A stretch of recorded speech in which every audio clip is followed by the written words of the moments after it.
1 and 1. You know, Elder, it just shows that in your circumstances, no matter what they are, if you keep your faith in your Creator, He'll bring you through it. Sure, if you got faith in the right thing. Right. If you got faith in the right thing and you doing what the Spirit. See, a lot of times we get off into things and we think that this might be the right thing to do. But you have to make sure that you're led by the Spirit in those things, because if you don't, you can put forth a lot of effort and then you still end up with egg on your face.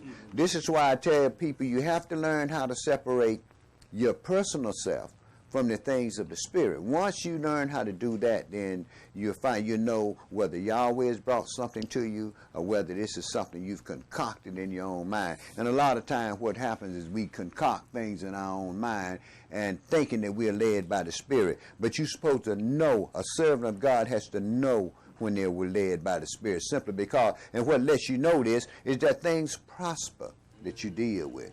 You're going to have snags and so forth in anything. That's what makes it interesting. But Yahweh isn't just going to come and say, well, here, make you do some work for it. But then He's already got these things laid up for you. So, but once you learn how to separate the natural man from the things of the Spirit, then you can see the Spirit when you move. And this is something that a lot of us don't do. We don't try to watch the movement of the Spirit. What we try to watch is the movement of some fleshly man or some fleshly woman. And that's what's always caused us our problem. Go ahead and read, Steve. Genesis chapter 41, verse 1. And it came to pass at the end of 2 full years that Pharaoh dreamed, and behold, he stood by the river.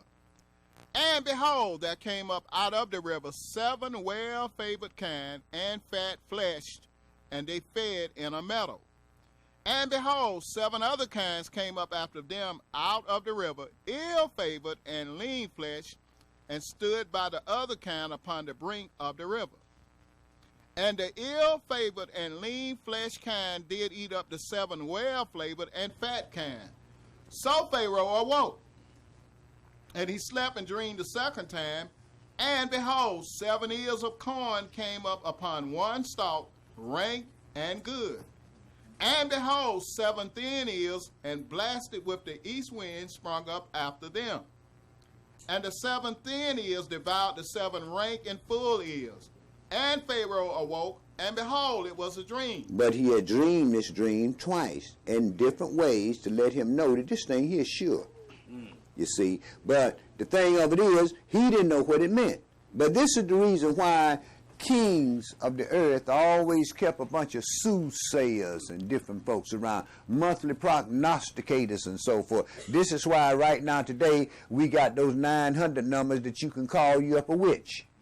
You see what I mean? Simply because people don't know these things, and what they have a tendency to do is keep a lot of people around them to listen to what man's interpretation is of these things, instead of going into the house of the true and living God and getting down on your knees and asking Him to reveal that thing to you. And if it's something you're supposed to know, then truly the Spirit will bring it to you. Yahweh never leaves you guessing about anything. He lets you know just what's going on. Amen. That way you know what to do about it. You hear a lot of things, but what you do is you throw out feelers. Just throw out feelers, and pretty soon the right answer come back to you. Go ahead and read, brother. Genesis chapter 41, verse 8. And it came to pass in the morning that his spirit was troubled, and he sent and called for all the magicians of Egypt, and all the wise men thereof. And Pharaoh told them his dream, but there was none that could interpret them unto Pharaoh. Then spoke the chief butler unto Pharaoh, saying, I do remember my faults this day. I guess so. You've been out of jail 2 whole years, and you told yourself had already revealed this dream to you of this prosperity. And that dream come about, and here this dude here to show you that he was just thinking about himself. See? He never thought about Joseph. He was just thinking about himself. It was 2 whole years after he had got out of prison that he finally said, I remember my faults this day. He was supposed to remember that when he first came out. Yeah, but go ahead and read, brother. Verse 10. Pharaoh was wroth with his servants, and put me in ward in the captain of the guard's house, both me and the chief baker. And we dreamed a dream in one night, I and he, we dream each man according to the interpretation of his dream. And there was there with us a young man, a Hebrew, servant to the captain of the guard. And we told him, and he interpreted to us our dreams. To each man according to his dream, he did interpret. And it came to pass, as he interpreted to us, so it was. Me he restored unto mine office, and him he hanged. Then Pharaoh sent and called Joseph, and they brought him hastily out of the dungeon, and he shaved himself and changed his raiment and came in unto Pharaoh. Now, this piece of that verse right there is very, very significant. And when you're dealing with other people, let me show you what I mean. Ethiopians, if you notice they don't have any hair. You notice that? When you see these brothers that's with those Ethiopians saying that they're Ethiopians and they got all them beards and everything, that's Jake. Jake just don't know it yet. See, the reason why Joseph shaved his face because them Hamites didn't have any hair on their face. That's why. Yeah. Go ahead and read, brother. Of course. See, he would want to be up there in front of Pharaoh. Pharaoh is clean shaven. So what did Joseph do? He shaved himself. See, that way he can be acceptable to Pharaoh, wouldn't he? Right. Yeah. We are our people. Well, we'll get in that later on. Go ahead and read, Steve. Genesis chapter 41, verse 14. Verse 15, I'm sorry. And Pharaoh said unto Joseph, I have dreamed a dream, and there is none that can interpret it. And I have heard say of you that you can understand a dream to interpret it. And Joseph answered Pharaoh, saying, It is not in me. Yah shall give Pharaoh an answer of peace. Amen. That's the way to go, bro. Verse 25. And Joseph said unto Pharaoh, The dream of Pharaoh is one. Elohim have shown Pharaoh what he is about to do. The 7 good kinds are 7 years, and the 7 good years are 7 years. The dream is one. And the 7 thin and ill-favored kind that came up after them are 7 years, and the 7 empty ears blasted with the east wind shall be 7 years of famine. This is the thing which I have spoken unto Pharaoh. What Elohim is about to do, he showeth unto Pharaoh. Behold, there come 7 years of great plenty throughout all the land of Egypt, and there shall arise after them 7 years of famine, and all the plenty shall be forgotten in the land of Egypt, and the famine shall consume the land. And the plenty shall not be known in the land by reason of that famine following, for it shall be very grievous. And for that the dream was double unto Pharaoh twice. It is because the thing is established by Elohim, and Elohim will shortly bring it to pass. Now therefore let Pharaoh look out a man discreet and wise, and set him over the land of Egypt. Let Pharaoh do this, and let him appoint officers over the land, and take up the 5th part of the land of Egypt in the 7 plenteous years. And let them gather all the food of those good years that come, and lay up corn under the hand of Pharaoh, and let them keep food in the cities. And that food shall be for store to the land against the 7 years of famine, which shall be in the land of Egypt, that the land perish not through the famine. And the thing was good in the eyes of Pharaoh, and in the eyes of all his servants. And Pharaoh said unto his servants, Can we find such a one as this man is, as this is a man in whom the spirit of Elohim is? Amen. And Pharaoh said unto Joseph, For as much as Elohim have showed you all this, there is none so discreet and wise as you are. You shall be over my house, and according unto your word shall all my people be ruled. Only in the throne will I be greater than you. And Pharaoh said unto Joseph, See, I have set you over all the land of Egypt. Now, later on, we're going to read and show where not only was it done with Joseph, it was also done with other people of our that came up among us. Look at the prophet Daniel. Daniel, Hananiah, Mishael and Azariah, the brothers they called Shadrach, Meshach, and Abednego, those brothers was put over all of the 27 provinces of the king of Babylon. Simply because Yahweh was keeping a light in the house of Israel so that they can return, so that the Messiah could be born in that land. But go ahead and read, my brother. See, Yahweh is always taking care of his people. The thing of it is this. We don't see things materialize the way that we think that they should materialize, so we think that Yahweh isn't in it. But what you do, you have to learn how to serve the true and living God, you have to learn a lot of patience. Patience is the first virtue that you're going to really, really revel in, simply because it takes patience to deal with the true and living God. We pray about things today, and he may not make it manifest for 2 or 3 years. Right. That's because it's not time to make it manifest now. He may not be there, like they used to say, he may not be there when you call him, but he's always on time. He was there when you called. See, it wasn't time yet. And a lot of time we pray about things of our own vanity, about things that we thinking about doing and so forth and so on. And Yahweh says no. And we still waiting for an answer to prayer. I wonder what he's going to say. If he didn't talk to you, then something is up. Yeah, go ahead now. Yeah. Now here, Pharaoh, and this is the same Pharaoh was in office that had put Joseph in prison in the first place. Mm-hmm. So he knew who Joseph was. Sure. Sure, he knew it was Hebrew. The man told him it was a Hebrew. And he knew this was the same guy he was dealing with, too. Sure. That he had over his household once. No. Well, see, this is the Pharaoh. See, that was Potiphar. Okay. See, this is a different thing. See, so he had to go through the calamity to come out and be on time. Right. See, Potiphar was the one that put him in jail. Right, so he had to go through calamity in order to... Right, and then Pharaoh was the one that brought him out of jail. Right. Okay. Go ahead and read, brother. Genesis chapter 41, verse 42.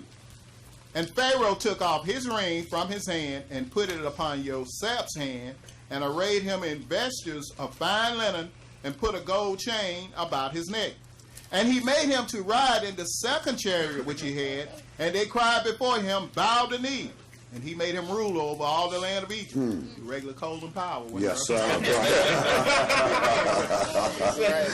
Yeah. Secretary of State. Yeah, we're going to see if this calamity is going to fall at the hands of the Secretary of State, Colin Powell. It seemed just right for it to fall, for it to have a Republican in office, and one of us is in a high office as Secretary of State. Yeah, go ahead and read, brother. Yes, sir. Verse 44. And Pharaoh said unto Joseph, I am Pharaoh, and without you shall no man lift up his hand or foot in all the land of Egypt. And Pharaoh called Joseph's name Sapnath-Pirnah, and he gave him to wife Ashnath, the daughter of Potiphar, priest of On, and Joseph went out over all the land of Egypt. And Joseph was 30 years old when he stood before Pharaoh, king of Egypt. And Joseph went out from the presence of Pharaoh and went throughout all the land of Egypt. And in the 7 plenteous years, the earth brought forth by handfuls. And he gathered up all the food of the 7 years which were in the land of Egypt, and laid up the food in the cities. The food of the field, which was round about every city, laid he up in the same. And Joseph gathered corn as the sand of the sea, very much, until he left numbering, for it was without number. And unto Joseph were born 2 sons before the years of famine came, which Asenath, the daughter of Potiphar, priest of On, bare unto him. And Joseph called the name of the firstborn Manasseh. For Elohim, said he, have made me forget all my toil and all my father's house. And the name of the second called he Ephraim. For Elohim has caused me to be fruitful in the land of my affliction. And the 7 years of plenteousness that was in the land of Egypt were ended. And the 7 years of dearth began to come, according as Joseph had said. And the dearth was in all lands, but in all the land of Egypt there was bread. And when all the land of Egypt was famished, the people cried to Pharaoh for bread. And Pharaoh said unto all the Egyptians, go unto Joseph. What he says to you, do. Pass that buck, huh? Go ahead, brother.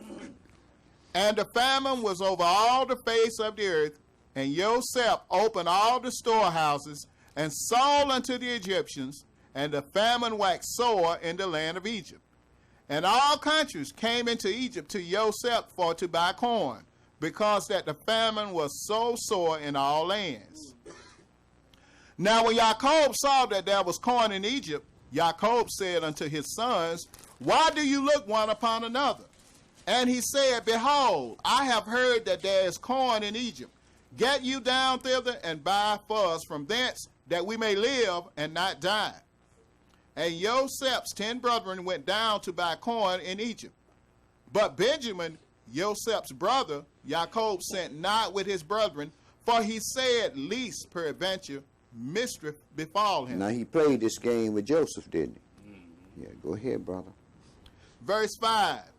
And the sons of Israel came to buy corn among those that came, for the famine was in the land of Canaan. And Joseph was the governor over the land, and he it was that sold to all the people of the land. And Joseph's brethren came and bowed themselves before him with their faces to the earth. And Joseph saw his brethren, and he knew them, but made himself strange unto them, and spoke roughly unto them. And he said unto them, From where did you come? And they said, From the land of Canaan to buy food. And Joseph knew his brethren, but they knew not him. And Joseph remembered the dreams which he dreamed of them, and said unto them, You are spies. To see the nakedness of the land you are come. And they said unto him, No, my lord, but to buy food are your servants come. We are all one man's sons. We are true men. Your servants are no spies. And he said unto them, No, but to see the nakedness of the land you are come. And they said, Your servants are 12 brethren, the sons of one man in the land of Canaan. And behold, the youngest is this day with our father, and one is not. And Joseph said unto them, That is it that I spoke unto you, saying, You are spies. Hereby you shall be proved. By the life of Pharaoh you shall not go forth hence, except your youngest brother come hither. Send one of you, and let him fetch your brother, and you shall be kept in prison, that your words may be proved, whether there be any truth in you, or else by the life of Pharaoh surely you are spies. And he put them all together in ward 3 days.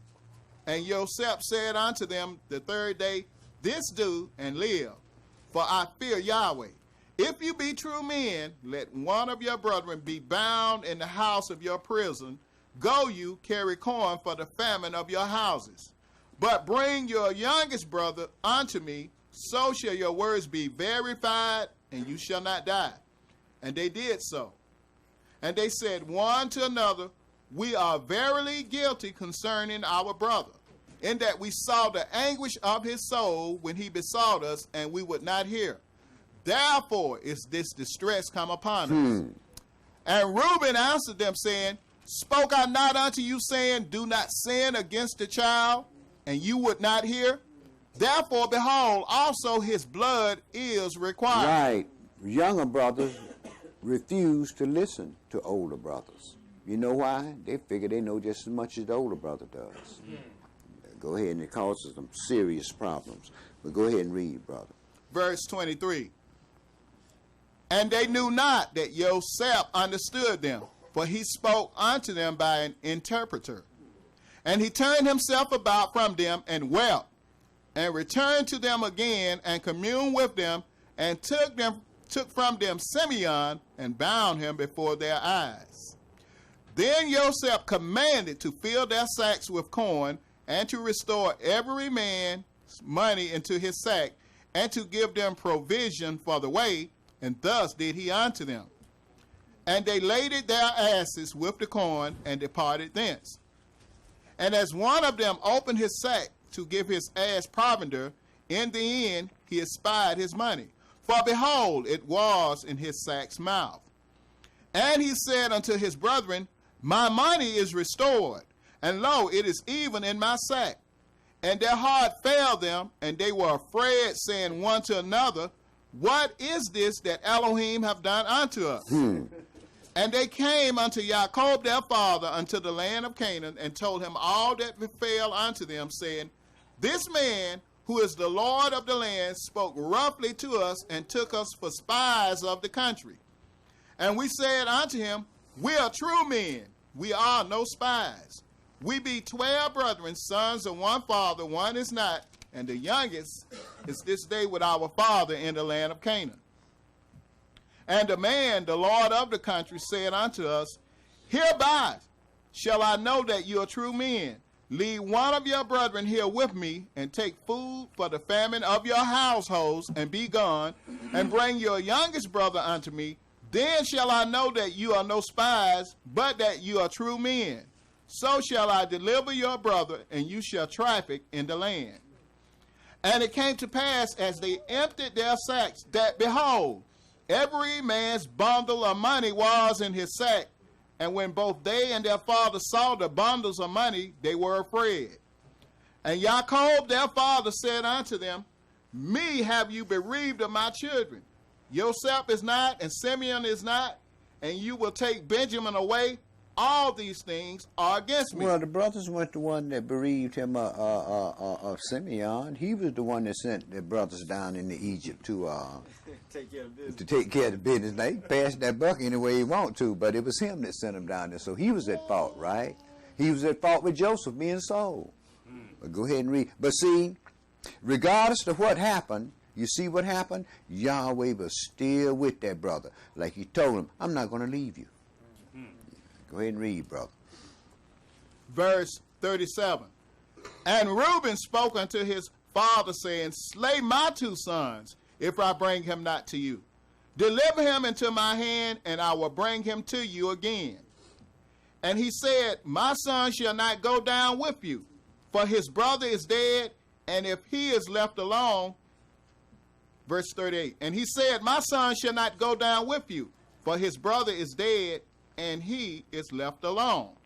If mischief befall him by the way in which you go, then shall you bring down my gray hairs with sorrow to the grave.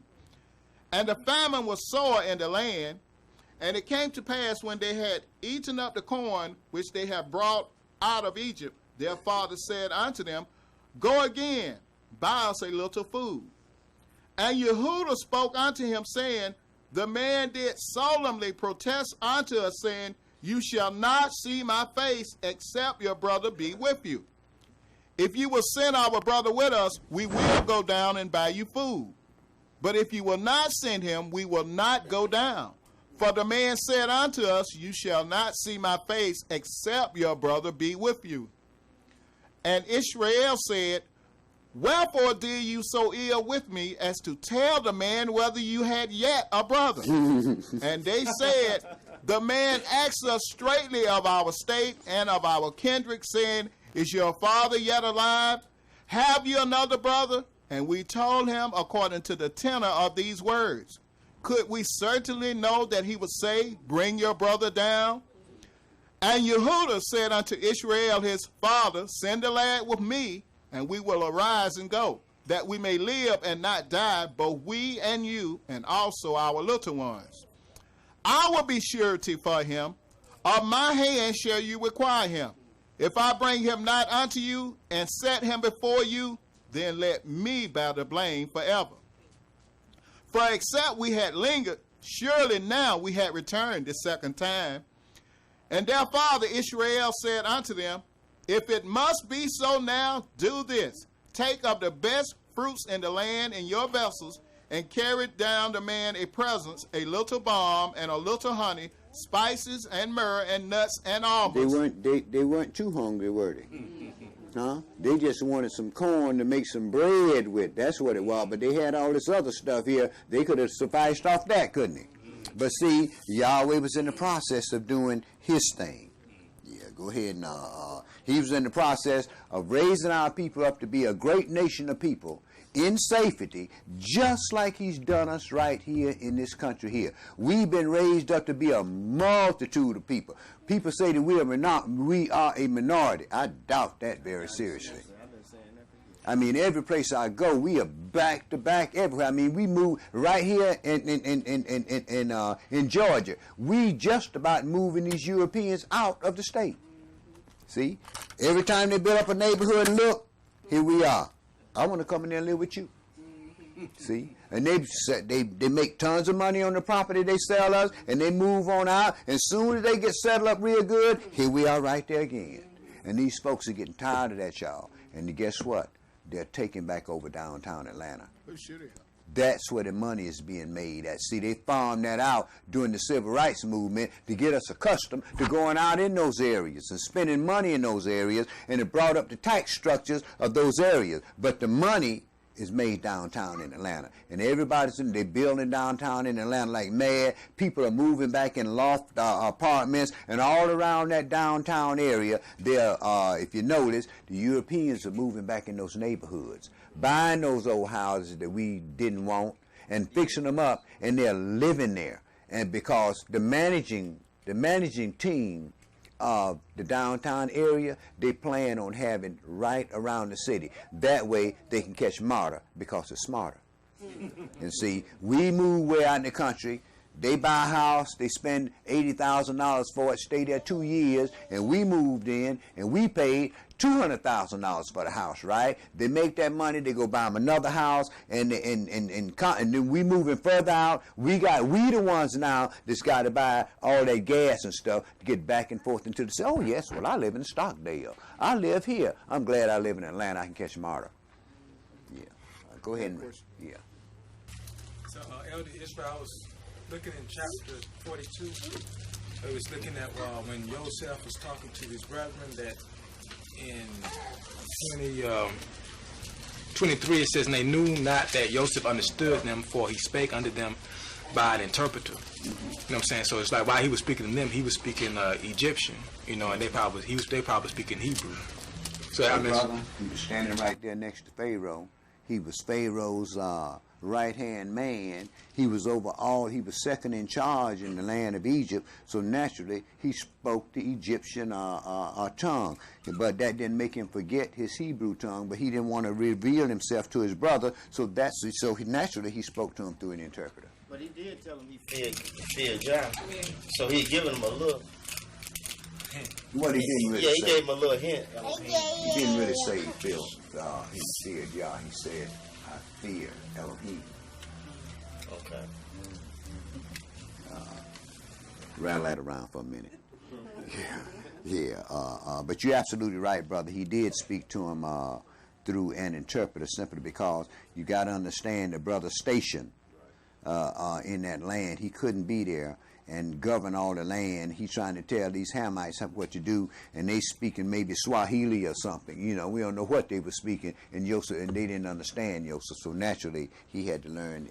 Either he already knew the Egyptian tongue, and it wouldn't be with what he was doing. It wouldn't be advantageous to him to speak to them in Hebrew language, anyways. Yeah. Well, go ahead and read, Steve. Genesis chapter 43, verse 12.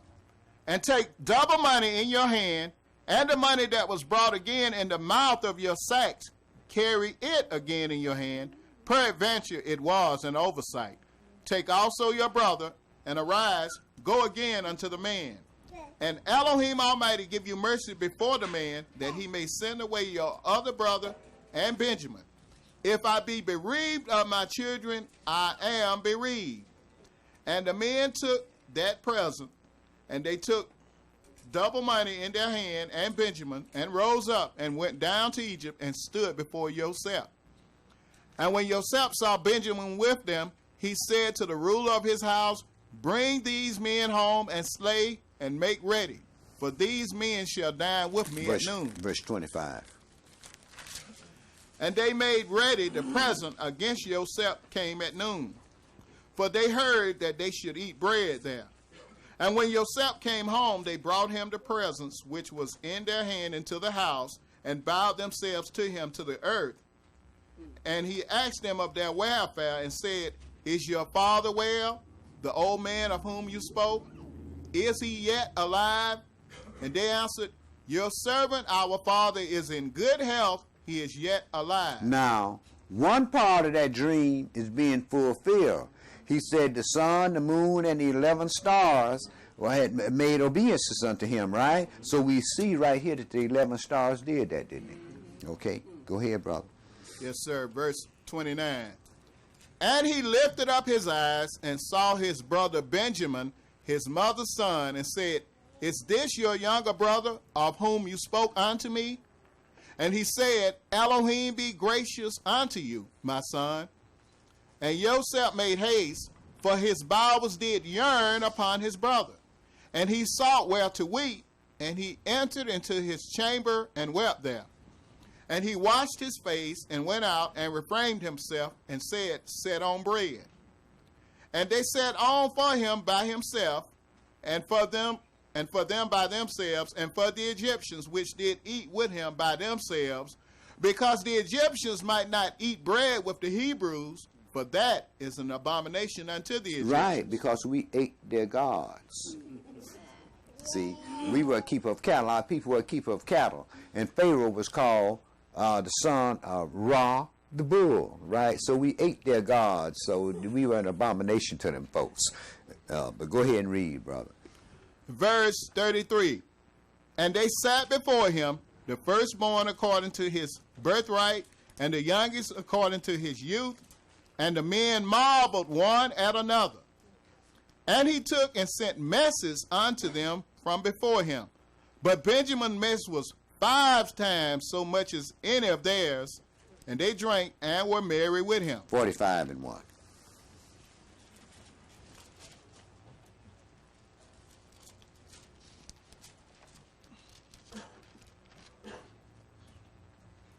Then Joseph could not refrain himself before all them that stood by him. And he cried, Cause every man to go out from me.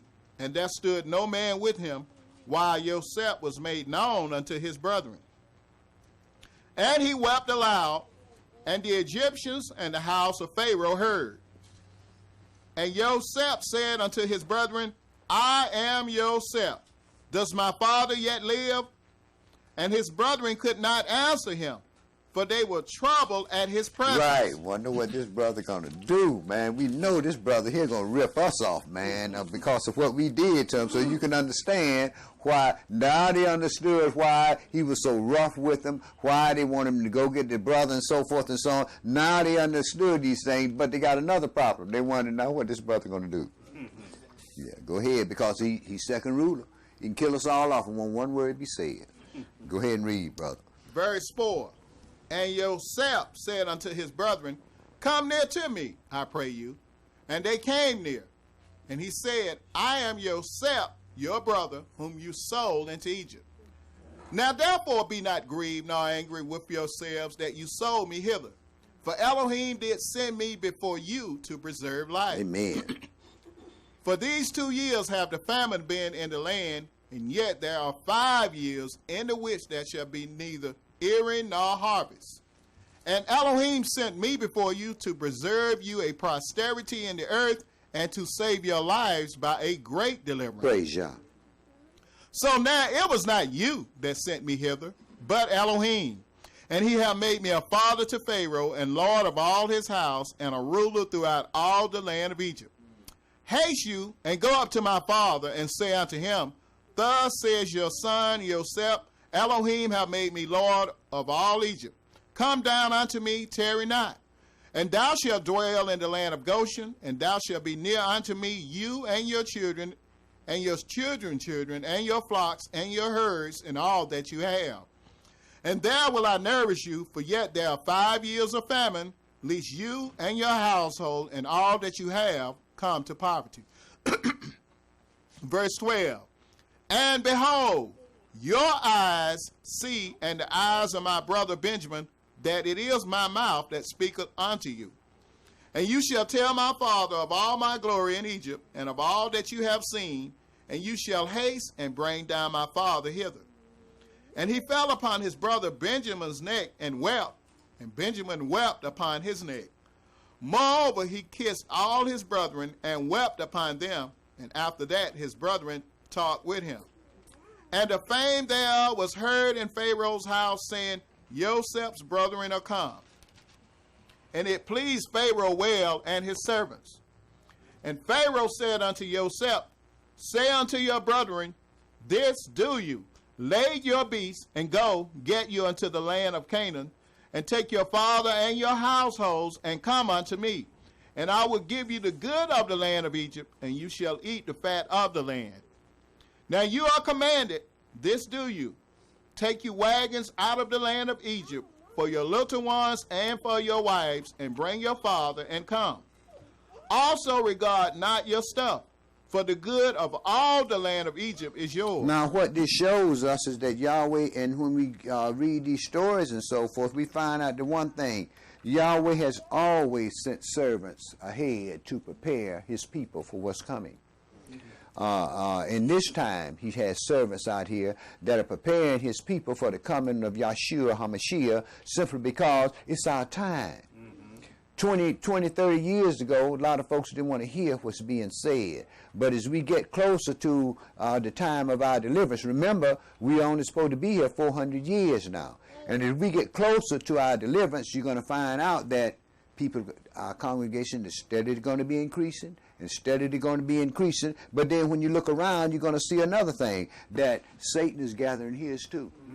And if something doesn't take place, those will be the same people from among our people that's going to be purged out of that wilderness, simply because they're not going to want to deal with keeping the laws of the true and living God. Yet instead they're going to say, well, we love everybody. Right. So Yahweh is going to purge them out, 2/3 of the people. He's going to purge out of that wilderness. And once he purged them out, then the remnant is going into that secret place in the wilderness. The remnant that's left, these will be the rulers of the earth for 1,000 years. These are the ones that will inherit the land that was given to our fathers, Abraham, Isaac, and Jacob, from the river Nile to the great river, the river Euphrates. And as he said, as you grow, I'm going, when them kids start saying, give me a place to dwell, this place too close for me, man. Give me some place to dwell. I'm going to take other people land and give it to you. Why? Because the earth belongs to you, Israel. Chapter 46 and verse 1. And Elder, during this time, I guess they're trying to stave off the situation with the UN, because you got, you're saying this is our time for the regathering is coming close, but you see how the United States laid claim to the money that Ted Turner said he was sending over to the UN to take care of some business.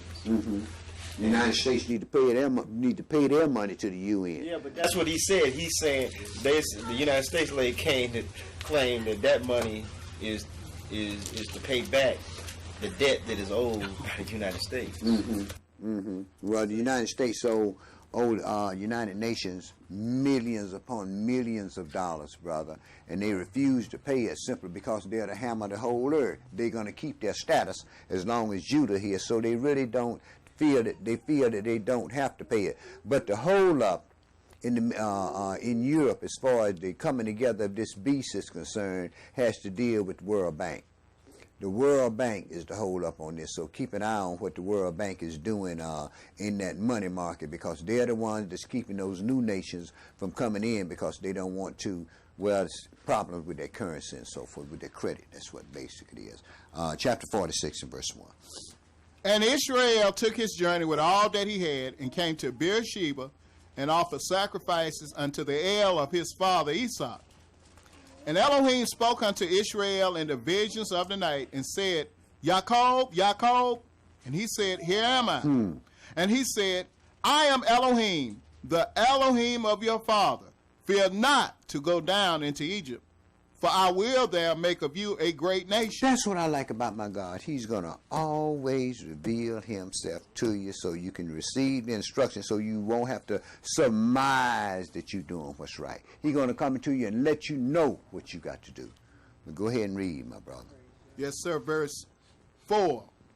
I will go down with you into Egypt, and I will also surely bring you up again, and Joseph shall put his hand upon your eyes. And Jacob rose up from Beersheba, and the sons of Israel carried Jacob their father, and their little ones, and their wives, in the wagons which Pharaoh had sent to carry him. And they took their cattle and their goods, which they had gotten in the land of Canaan, and came into Egypt, Jacob and all his seed with him, his sons and his sons' sons with him, his daughters and his sons' daughters, and all his seed brought he with him into Egypt. Verse 26. All the souls that came with Jacob into Egypt, which came out of his loins, besides Jacob's sons' wives, all the souls were 66. And the sons of Joseph, which were born him in Egypt, were 2 souls. All the souls of the house of Jacob, which came into Egypt, were 70. And he sent Yehuda before him unto Joseph to direct his face unto Goshen, and they came into the land of Goshen. 48:1.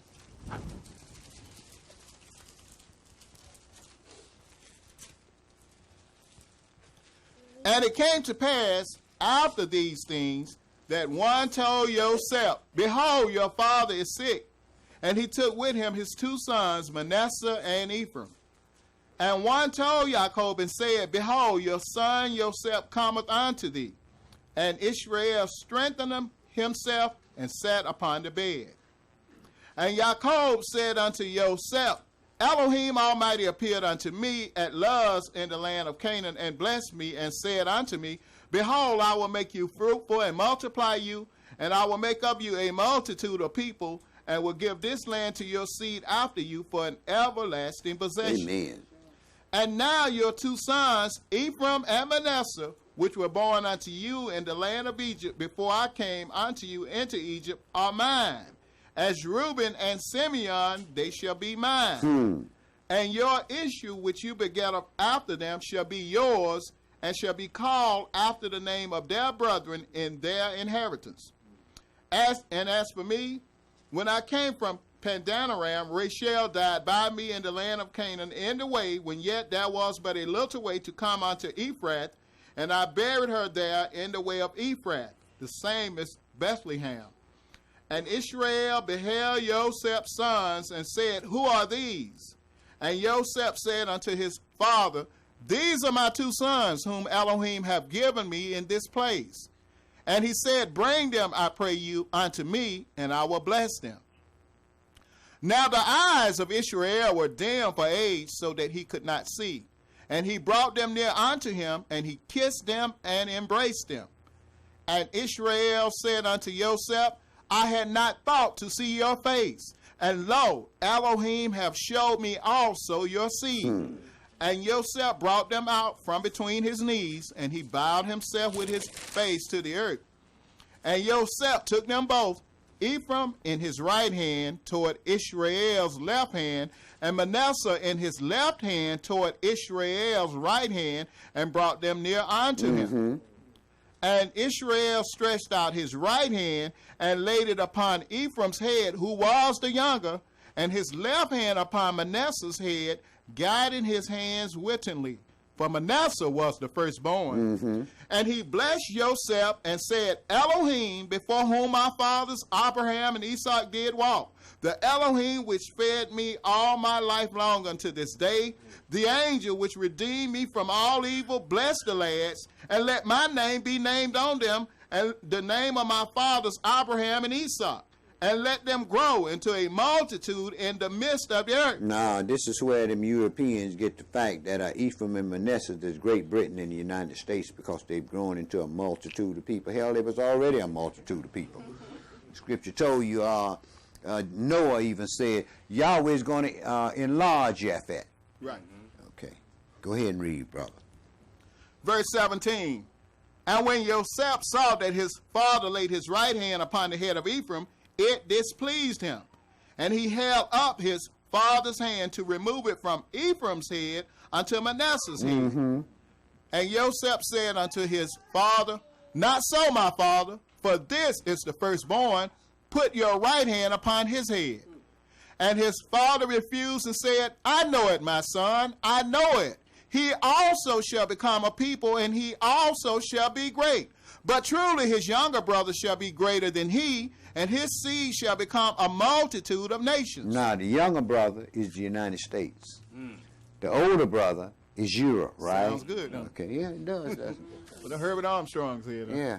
Yeah, and folks going along with that mess too, brother. A whole lot of other denominations going along with it simply because that lie was put out there by the adversary of the devil. And a lie is so easy to believe. Yes, sir. Yeah. A lie is easy to be entreated until you dig into it. But go ahead and read, I heard brother. this white boy tell me, man, that what's it? Denmark was Dan's mom. I heard that too, brother. Yeah, go ahead. Herbert W. Armstrong's book. Huh? They trying to ban that book. Yeah. Yeah, I've heard that, brother, but what's the sense in banning the book and folks already know what the books say?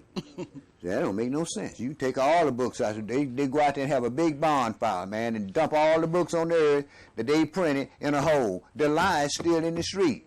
Monday, folks is going to be talking about Mary Noel and all that other junk, right? Okay. Well, you know what? And now the producers and the directors on television are now really disclosing that this is a celebration of the solstice. Sure. And last year, this time, they did a medieval Celtic presentation about the darkness covering the earth and the winter coming in and the celebration of solstice. Now, this year, I just happened to catch a glimpse. They had on a popular television show, Xena, which is definitely set before the Messiah was born. And what happened was they took her little sword circle. The little boy stole it from her and made it and put it at the top of the Christmas tree that they had brought in. And so when she walked in, she followed the little boy back to his little orphanage. And she walked in and said, you all are celebrating the solstice, because they put it at the top of the Christmas tree and they were gathered around the Christmas tree. And so they said, you all are having a solstice celebration. So if people don't get it now, and that's a pretty popular television program, a lot of kids watch that, then they really don't have no understanding, because that was just really vividly saying you are not celebrating the birth of the Messiah, you are celebrating the solstice. They had the Christmas tree with the little circle up there, and what it was is the king's men came in to arrest anybody who celebrated the solstice, who participated in the solstice celebration. And she was fighting against the king's men to allow the people to celebrate the solstice celebration. Brother. So I'm just saying, they're just making it very, very, very clear. That they know it's a bunch of lies. Who cares? Who cares? They gonna go out there. They gonna go there and buy that tree and take it in the house and set it up. I don't care what nobody says. You know why? It's tradition, and we want to be just like Master. If Master say, "Well, we know it's paganism, but we gonna do it anyway," say, "Okay," and we go right on along and do it. No, the average person you talk to, you tell, say, "Well, why do you ask them about this paganism they keep in know it?" They say, "Well, we know it. But we're going to do it anyways." You know why? They don't care. Jake is going to do what Massa want Jake to do, cut and dry. When Massa try to change things, Jake going to still keep on doing it until he begin to stink before Master, and then Jake will begin to do something else. But until that time, brother, these folks going to, I tell you what, you go around the streets, you still, when Halloween came, they had pumpkins everywhere, didn't they? Huh? Folks know what that's all about, but they still had pumpkins everywhere. This pagan holiday come up, folks know what the grown folks know what that's all about. They knew that was a lie when they first told their kids, say, Santa Claus is gonna come. He know when you're sleeping, he know when you wake, he know when you're bad, he know when you're good. He got flying reindeer, Jack. See? Flying reindeer. Fly all over the earth. Go down all the chimneys, even leave presents in the house, they ain't got no chimneys. Right? Folks know it's paganism. Folks know Easter's paganism, but they don't care. You know why? People love to serve the adversary of the devil, brother. If you don't think so, walk around church. Amen. Go on and read, man. This they talking about Santa Claus been spotted here and been spotted there, you know, telling that lie. Yeah, Santa Claus is over Denmark now. Yeah. I heard that junk. He's over here now. He's over there now. And I'm out at the mall looking around, and I see kids sitting on Santa Claus knee. How many of them do y'all got? Everybody's Santa Claus. Once they were just white Santas. Now you got Asian Santas, black Santas, Hispanic Santas. Everybody's a Santa now, brother. Right? Got even women. Right? Check that out. You can't even you can't get no brother to sit at no North Pole, man. Ain't no way. I don't know, brother. It was a brother that went on that expedition with him when they discovered the North Pole. Did he freeze it? No. He came back. Now that brother went up there and planted that flag, bro. Oh yeah. Yes, sir. Yeah. He was the one that went up there and planted that flag. It's just I think he's the only one that made it. right. You know, It's just down here in Georgia that we Georgia and Florida, we hate that cold, brother. I don't see the difference between that and people who say they believe in the Messiah, but yet they don't do the things that are technically written in Scripture that is supposed to be done. None of us do, bro. None of us do. So what's the difference? And some of us may not set the tree up physically, but the tree is in their heart and in their mind, and you see it through their family and their children. Well, you know, they got their problem with the tree, but then all of us got our own skeletons in our closet. Like the scripture said, there's not one righteous. No, not one. This is why when I see somebody that's celebrating, I know that they don't know what I know they really don't know what it's all about. So, you know, I leave folks alone. You know, they talk with me about it. No, I don't celebrate that pagan. Y'all keep up with that paganism. I don't deal with that. But, and the reason why I've gotten like that, brothers, is because I realize one thing. You can talk about folks. You can deal with folks. You can see unrighteousness prevailing in the land. But don't marvel at it, because God himself is marveling at those things. What you do is this. What I've learned to do is this. When they do that, and I see their paganism, they don't know no better.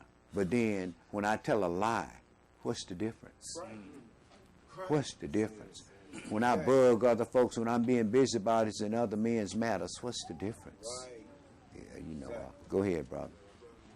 They trying to petition Vatican now to make Mary equal with the Messiah. They're trying to do that. They're trying to put a petition. They got the priests and some bishops. They get quite a few of them. Make Mary equal with the Messiah. Do you know anything about the Catholic Catechism? Yes, I do. They got a chain, got a lot of beads on it. They call it a rosary. They've always had Mary higher than the Messiah. They've always had.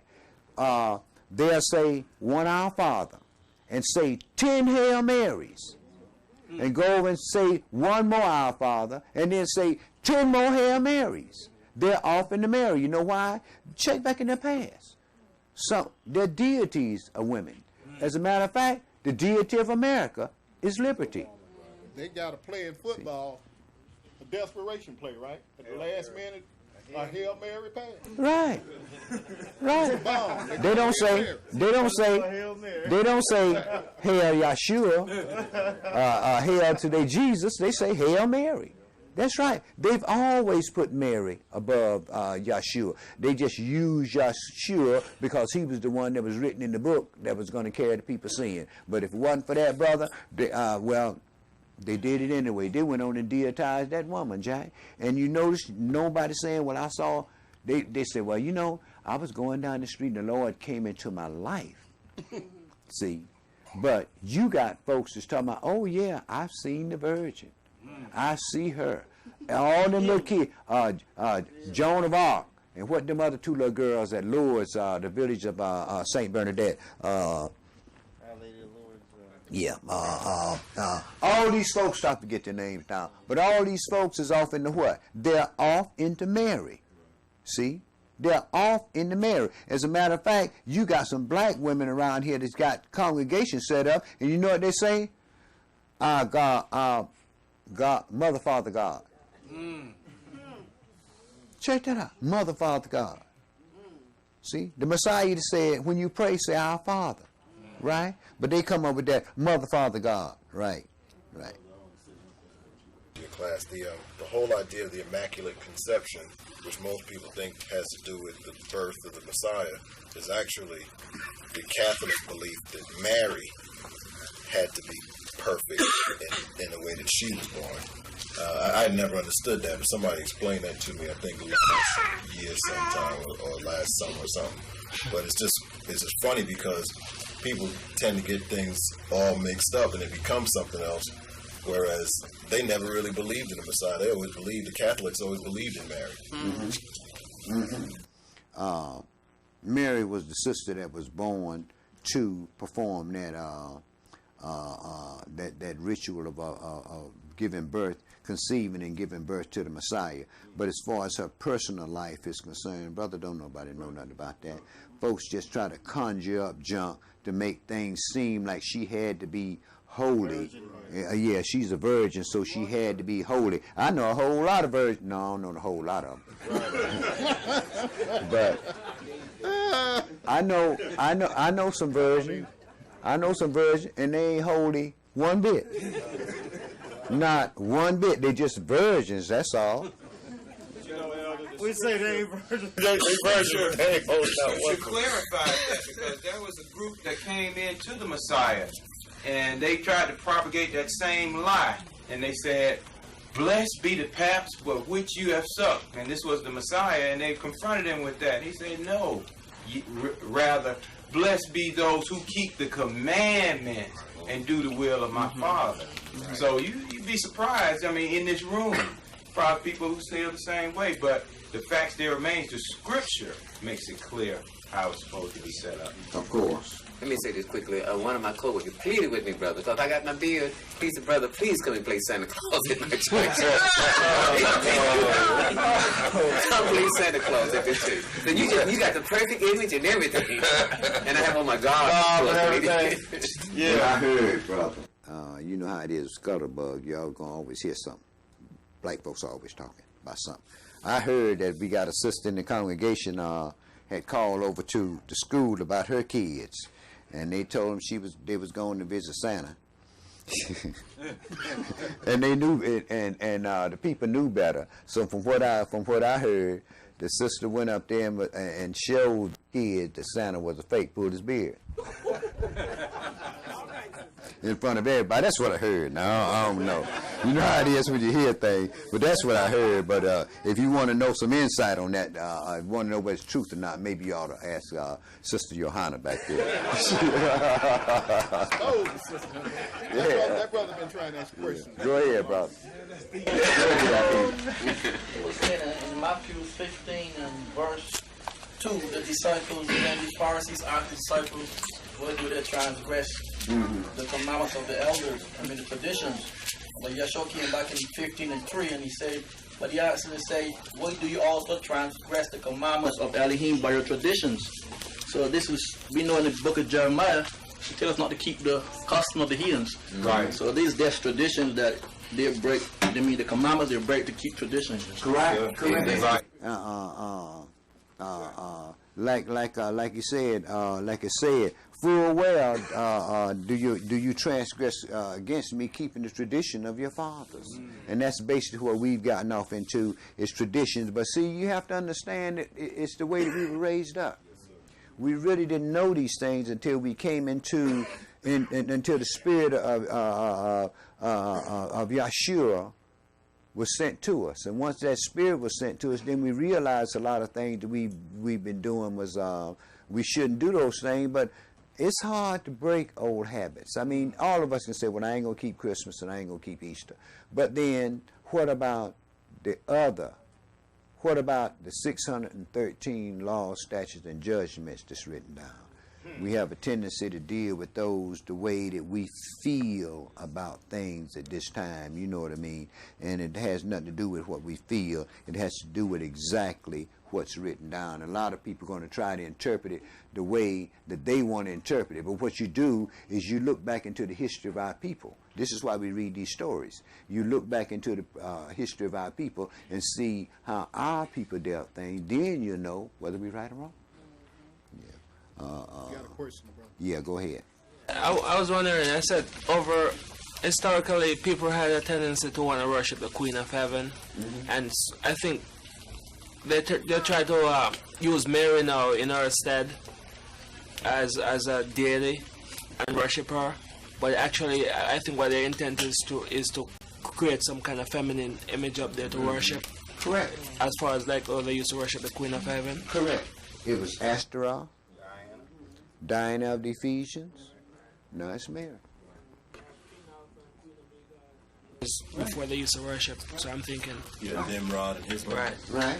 And that's where that Christmas tree and everything really goes back to, you know. But yeah, people deal with their fathers, man, the traditions of their fathers, rather than deal with truth. As a matter of fact, in this congregation here, this is what we deal with the tradition that was given to Yahweh by our fathers, and everybody does it. And like I always say, you know, you go around, you see different people from different lands, you know, they be dancing around their little costumes and then doing their little dance in their lands and everything.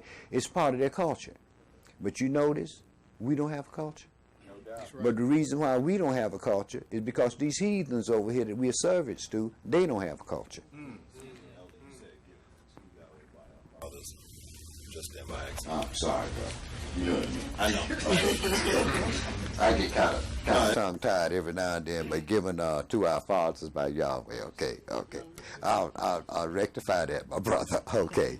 Go ahead and read, man, before I get myself in trouble. Genesis chapter 48, verse 20. And he blessed them that day, saying, in you shall Israel bless, saying, Elohim make you as Ephraim and as Manasseh. And he set Ephraim before Manasseh. Verse 21, and Israel said unto Joseph, behold, I die, but Elohim shall be with you, and bring you again unto the land of your fathers. Moreover, I have given to you one portion above your brethren, which I took out of the hand of the Amorite with my sword and with my bow. Now, maybe y'all want to do some research and see which land it was that he took.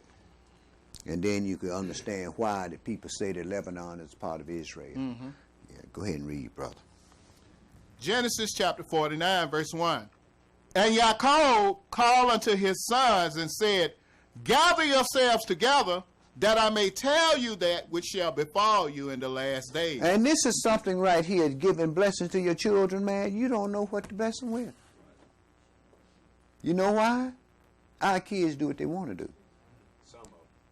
All of them. They do what they want to do. They do what you tell them to do to a certain degree, but they still make decisions about doing things on their own. Yours, mine, and everybody else's. And the thing of it is this. We can't bless our children with things simply because most of us don't know how to bless our children with things. Well, go ahead and read, brother. Verse 2. Gather yourselves together, and hear, you sons of Jacob, and hearken unto Israel your father. Reuben, you are my firstborn by might, and the beginning of my strength, the excellency of dignity, and the excellency of power. Unstable as water, you shall not excel, because you went up to your father's bed, then defileth thou it. He went up to my couch. Right, went up to his dad with his dad's concubine. You see, say, okay, I'm going up here during the time of wheat harvest. And he went and lay with his father concubine, but his father, he heard it, but he didn't say nothing about it. But you see what happened? This brother here was the firstborn, right? And he lost his birthright. See, yeah. For some flesh. Yeah, we put a lot of stock in that flesh, and that's what causes us our biggest problem, putting stock in flesh, whether it's our own flesh or somebody else's. Go ahead and read, brother. Verse 5. Simeon and Levi, brethren, instruments of cruelty are in their habitations. O my soul, come not thou into their secret, until their assembly, mine honor, be not you united. For in their anger they slew a man, and in their self-will they dig down a wall. Right, they did it because of their sister. Brothers messed around and raped their sister, and they had them brothers to be circumcised, and then they went up there And after 3 days, when all the males were sore and so forth and so on, they went up there and killed off all the males and tore down the city. But see, they were seeking revenge. Revenge is something that you have to be very, very careful. Yahweh said, vengeance is mine. They should have laid it on his altar and been done with it. But see, we like to get back. Right. We have to get back. And in their getting back, it caused Jacob and his people to stink among the people. The brother was afraid to go different people because he didn't know what was going to happen because of what his boys had did. Killed off a whole village of men. He told them that he had taken care of that. Yeah. They made agreements about that deal, brother. They made agreements, so that showed that them brothers' word wasn't worth nothing. And what they cared about their father's word wasn't worth nothing. The same way that our young men do us today. Because the key to that was when they made agreements, the people that had raped their sister was trying to do right. Correct. They're trying to rectify the situation. The brother was trying to rectify what his people had done. And him and Jacob made agreements concerning that. Right. But see, them brothers didn't like it. Right. So them brothers didn't give a damn about their father's word, man. What they did, they went and took care of that business the way that they wanted to take care of it. The same way our kids do today. Ain't no difference between our children and those children. Weren't they trying to con Jacob because they said, we'll marry their sons and and then we'll get their substance. Yeah, they made agreement with. But they were trying. That's what I'm saying. They were trying to con him into. No, they weren't trying to con him. To marry. What they were trying to do was rectify that situation. Because they said they will get their substance if we give them our daughters and our sons. Right. In other words, what will be happening? They'll become one people. So that's what they meant about that. They'll get their substance. He'll get his substance. I mean, he'll get his because he came with many cattle and sheep and so forth. Well, they had many cattle and sheep too. Right. You see, yeah, they had control of the region. It was more of them than Israelites. It was more of them, and that's what Yaakov was saying. Yaakov was saying, "Look here, if these people coming to rectify the situation, y'all just chill, because first of all, we are trying to live in this region, and we don't need war.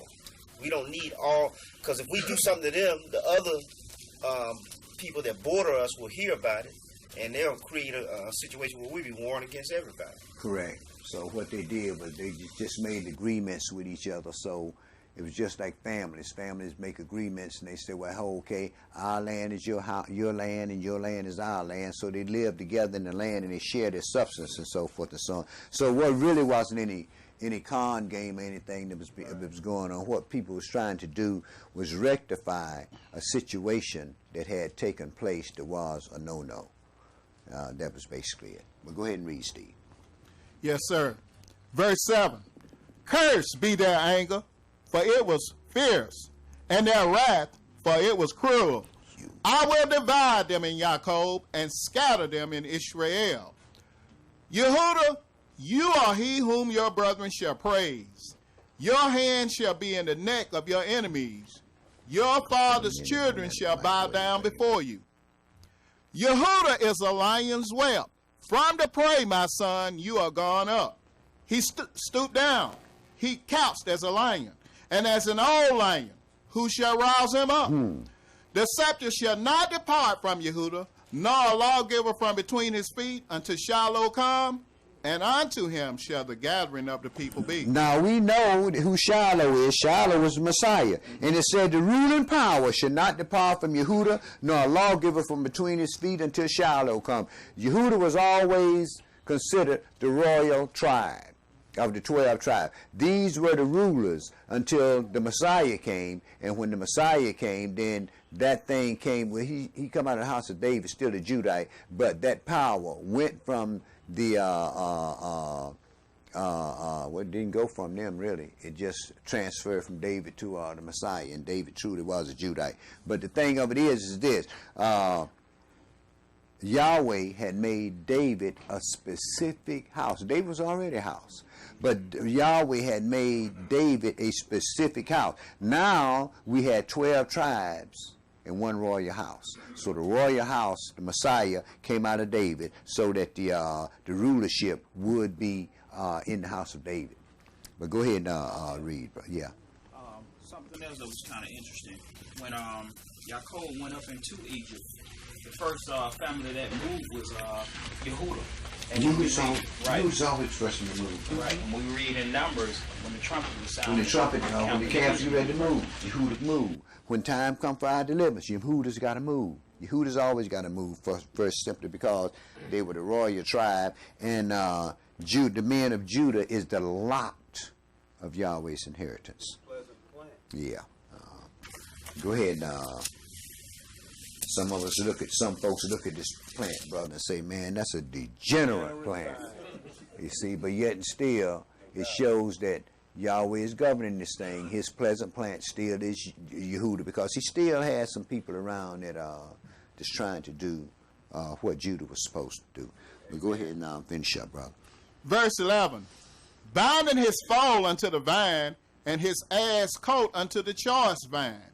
He washed his garments in wine, and his clothes in the blood of grapes. His eyes shall be red with wine, and his teeth white with milk.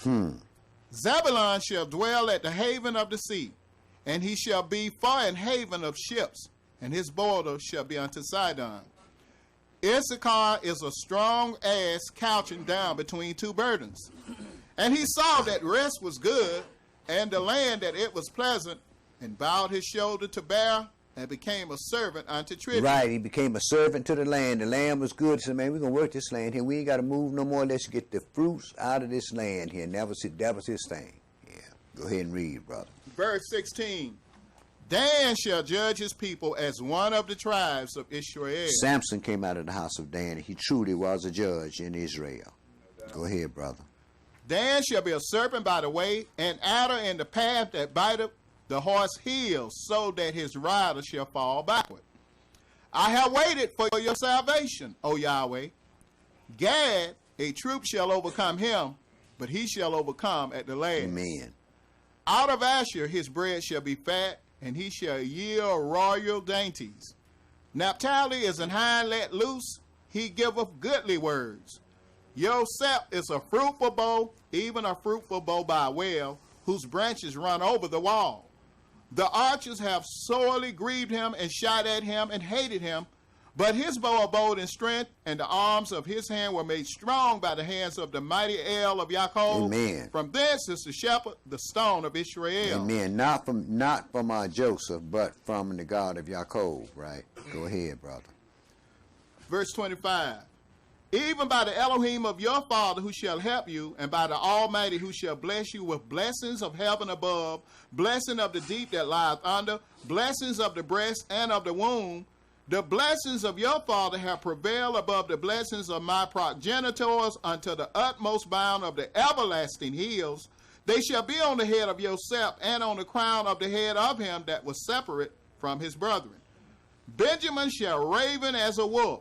In the morning he shall devour the prey, and at night he shall divide the spoil. All these are the 12 tribes of Israel, and this is it that their father spoke unto them and blessed them. Every one according to his blessing he blessed them. And Israel charged them and said unto them, I am to be gathered unto my people. Bury me with my fathers in the cave that is in the field of Ephron the Hittite, in the cave that is in the field of Machpelah, which is before Mamre, in the land of Canaan, which Abraham bought with the field of Ephron the Hittite for a possession of a burial place. There they buried Abraham and Sarah his wife. There they buried Isaac and Rebekah his wife. And there I buried Leah. Hold up, brother.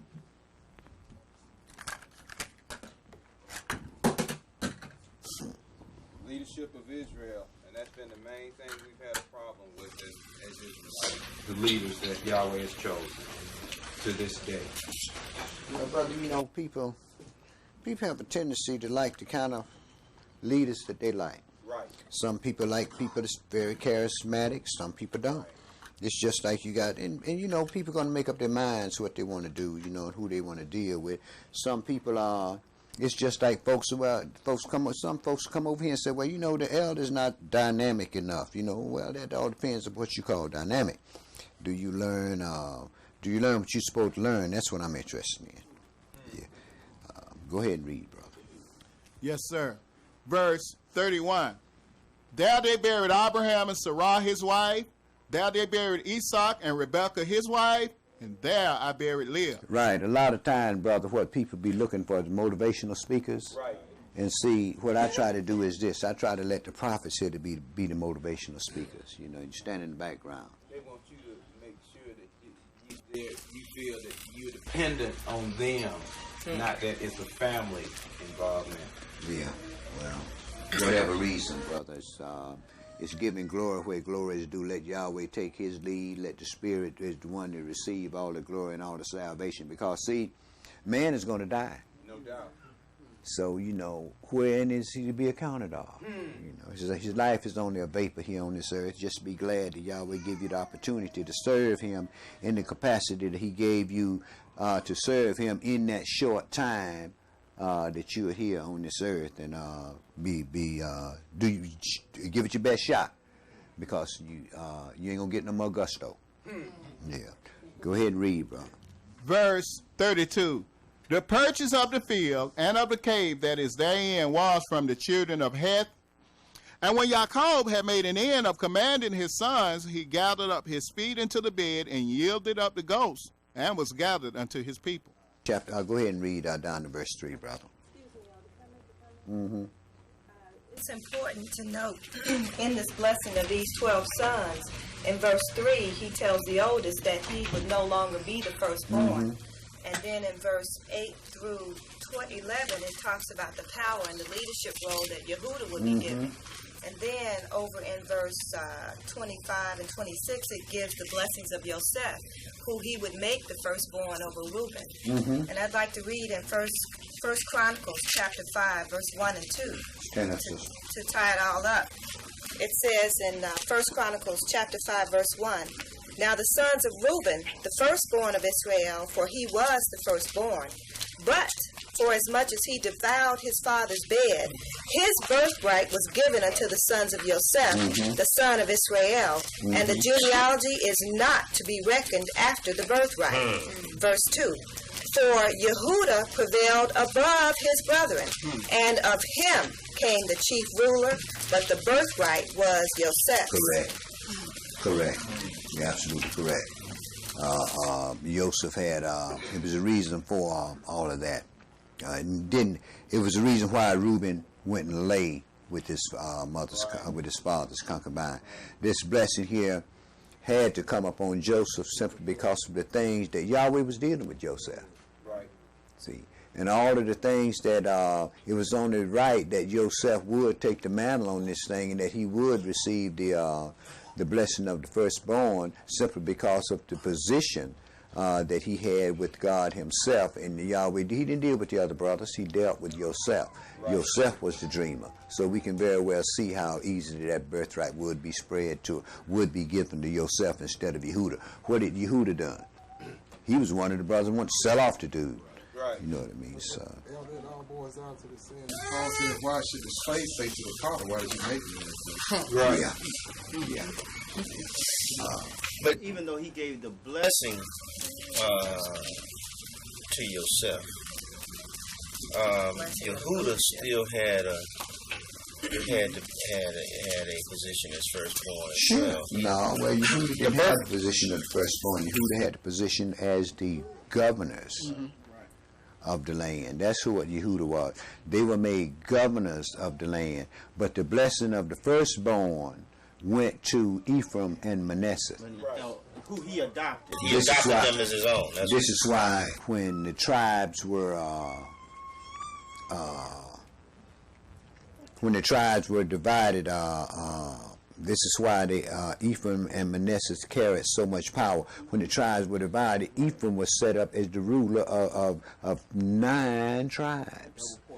You see, so we can very well see that the blessing had already started to come upon Ephraim and Manasseh, and things are still going to be set up the same way. We know that Judah is going to be the governors of the land once we get set up, but you still have to give Ephraim and Manasseh the blessings that was given to them also, because that's not going to change. Right. Yeah, go ahead, brother. Which one of the prophets spoke on that when the Spirit said that Ephraim and Manasseh is my firstborn? It was one of the prophets I was looking. And they shall become one in my hand. Right. It's Isaiah. Actually, Elder, you said what was read when you commented the first time. But anyway. Go ahead and read, Steve. Genesis chapter 50, verse 1. And Joseph fell upon his father's face and wept upon him and kissed him. And Joseph commanded his servants, the physicians, to embalm his father, and the physicians embalmed Israel.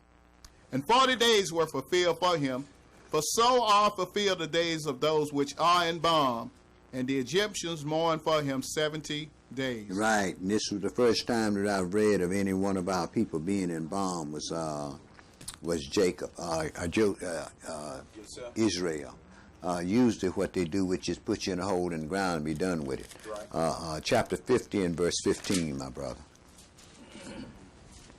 And when Joseph's brethren saw that their father was dead, they said, Joseph will peradventure hate us, and will certainly requite us all the evil which we did unto him. And they sent a messenger unto Joseph, saying, Thy father did command before he died, saying, So shall you say unto Joseph, Forgive, I pray you now, the trespass of your brethren and their sin. For they did unto you evil, and now we pray you, forgive the trespass of the servants of the Elohim of your father. And Joseph wept when they spoke unto him. Right, he wondered why them brothers come to him with some junk like that. Go ahead, brother. Verse 18. And his brethren also went and fell down before his face, and they said, Behold, we be your servants. And Joseph said unto them, Fear not, for am I in the place of Elohim? Amen. That's the thing to say when somebody transgresses against you. Right. Instead of seeking revenge, just ask, am I in God's stead? Right. He said, vengeance is mine. I will recompense it. And we don't do that a lot of time. A lot of time we want to avenge ourselves because of this filthy flesh. Yes, sir. But go ahead and read, brother. Verse 20. But as for you, you thought evil against me. But Elohim meant it unto good, to bring to pass, as it is this day, to save much people alive. Amen. Now therefore fear you not. I will nourish you and your little ones. And he comforted them and spoke kindly unto them. And Joseph dwelt in Egypt, he and his father's house, and Joseph lived 110 years. And Joseph saw Ephraim children of the third generation. The children also of Machir, the son of Manasseh, were brought upon Joseph's knees. And Joseph said unto his brethren, I die, and Elohim will surely visit you, and bring you out of this land unto the land which he swore to Abraham, to Esau, and to Jacob. And Joseph took an oath of the children of Israel, saying, Elohim will surely visit you, and you shall carry up my bones from hence. So Joseph died, being 110 years old, and they embalmed him, and he was put in a coffin in Egypt. Go ahead, bro. Now these are the names of the children of Israel which came into Egypt. Every man and his household came with Jacob. Reuben, Simeon, Levi, and Yehuda, Issachar, Zebulun, and Benjamin, Dan and Naphtali, Gad, and Asher. And all the souls that came out of the loins of Jacob were 70 souls, for Joseph was in Egypt already. And Joseph died, and all his brethren, and all that generation. And the children of Israel were fruitful, and increased abundantly, and multiplied, and waxed exceeding mighty, and the land was filled with them. Now there arose up a new king over Egypt, which knew not Joseph. And he said unto his people, Behold, the people of the children of Israel are more and mightier than we. Come on, let us deal wisely with them, lest they multiply. And it comes to pass that when there falleth out any war, they join also unto our enemies and fight against us, and so get them up out of the land. They ain't gonna have that kind of problem with Israel, because Israel already fight wars for master. Right. Israel will join the army and go fight in a minute. This is my country, right? Sure it is. Go ahead and read, brother. Verse 11. Therefore they did set over them taskmasters to afflict them with their burdens, and they built for Pharaoh treasure cities, Python and Ramesses. But the more they afflicted them, the more they multiplied and grew. As it is this day. Go ahead, brother. And they were grieved because of the children of Israel. And the Egyptians made the children of Israel to serve with rigor. And they made their lives bitter with hard bondage in mortar and in brick and in all manner of service in the field. All their service wherein they made them serve was with rigor. The same thing they did when we came over here, and they're doing the same thing again today in this corporate structure, making you serve with rigor. Go ahead, brother. Verse 15. And the king of Egypt spoke to the Hebrew midwives, of which the name of the one was Shiphrah, and the name of the other Purah. And he said, when you do the service of a midwife to the Hebrew women, and see them upon the stools, if it be a son, then you shall kill him. But if it be a daughter, then she shall live. Chapter 2 and verse 1, brother. Genocide from the womb. And they doing this now. They try to get it before they even get in the womb. Tell me, take this birth control pill. Right. It's on autopilot now, brother. They killing them and throwing them in the dumpster and in the toilet every time you turn around right now. Yeah, brother, but the women ain't all to blame about that. Men got something to do with that too. Women don't make no babies by themselves. Yeah, go ahead and read. Then if they don't kill them, they got these big facilities they built under the Clinton administration, huh? Yeah. Got the jails to put them in, huh? Yes, sir. That's after they get grown. But when them newborns, brother, the women ain't saying, well, I don't want this child, and the man just standing by. What it is men are consenting to these things, because a lot of our brothers don't want that extra burden and so forth of rearing a child and so forth and so on. They don't want the responsibility, so they're going along with this thing. So it's not just the women that's saying, well, I don't want a child. It's also the men that's up into this thing. That's what this trial down in North Carolina is all about, this football. Player. Yeah, because he had one child, then one another. So you heard. Yeah, so it's reported. It's been said that he had this woman killed, but I know some folks that went down and tried to get their hands in it to try to aid this brother here, and I don't think those folks would be doing that if they had one inkling of an idea that this brother had anything to do with that whatsoever. So, that's what they said, but just because they say somebody did something, let's not jump to the conclusion and say, well, they did do it, because we could be lying on that brother, and it's against the laws of God to lie. It's right. But I tell you, if my daughter bring one home, if she ain't been raped, she in big trouble, brother. Because if she raped, that's one thing. But other than that, she got control of her faculty. And you in big trouble too, because you're going to take care of it. No, I ain't. Yes, you are. Yes, you are. Yes, you are. You're going to do it because it's your daughter. Yes, you are, brother. You going to, anytime that child needs something, you're going to be right there to get it. We can talk that hard talk, brother, but when them babies come in, man, them babies didn't ask to come here. So I'm not going to, if a child have a baby in your house, you're going to just disregard her, act stupid with her just because she made an error. Look at all the errors we made. Yeah, you have to learn how to discern what's going on, brother. Mine had one, and I sure didn't put out. And if I have another one that have one, I ain't going to put her out either. You know what I'm going to do? When she needs some Pampers, I'm going to buy it if she ain't got the money. If she needs some milk, I'm going to buy it if I got the money. Any of my kids, if they have children to bring home, children can't help being here. And somebody has got to rear those children. Are they going to be turned over to the state? Are they going to be neglected? And somebody has got to help. And you got to remember one thing, it's still part of your seed. And the brothers that's dating these sisters have to begin to recognize the responsibility. I think that was one of the things that deterred me. Well, even if they don't recognize the responsibility, the child still has to be taken care of, brother. And it's in your house, it's your job. But Elder, we have to look at it too. If they made an error, where did that error come from? Huh? If somebody had to step in and took care of it. Of course, my brother. Of course. You just have to, understand what the actual thing is instead of what machoism is all about. Yeah, going to read. Like I say, getting back to that, my daughter, man, she's off in the corporate America big time. She's keeping Christmas and going to these churches, but Who told her about that at first? I did. I lied to her, didn't I? It still didn't stop her from being your daughter. Did it? Yeah, but she carrying out that lie that I told her. But it still doesn't stop her from being no. your daughter, does it? Okay. Go on and read, man. I hear you, brother. Exodus chapter 2, verse 1. And there went a man of the house of Levi and took to wife a daughter of Levi. If a man don't take care of his own, if a man don't take care of his own, he's worse than an infidel.